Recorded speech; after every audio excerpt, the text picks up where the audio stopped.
আজ বানাবো দই লেবু মুরগি। গরমের জন্য একটা পারফেক্ট রেসিপি।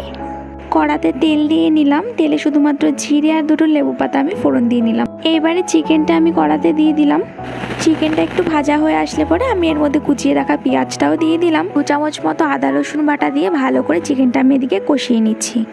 এখানে আমি 4 চামচ মতো টক দই নিয়ে নিয়েছি, তার মধ্যে সামান্য একটু চিনি দিয়েছি, চামচ মতো ধনে জিরে গুঁড়ো, নুন, হলুদ আর লঙ্কা গুঁড়ো দিয়ে আমি একটা পেস্ট বানিয়ে নিয়েছি। ওই বানিয়ে রাখা দইয়ের পেস্টটা দিয়ে আমি এখানে সুন্দর করে চিকেনটা কষিয়ে নেব।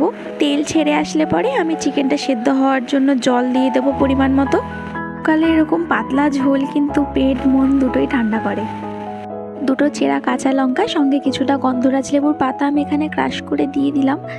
রাখা গরম মশলা দিয়ে নাবিয়ে নিলেই রেডি একদম আমাদের লেবুর সুগন্ধযুক্ত দই লেবু মুরগি।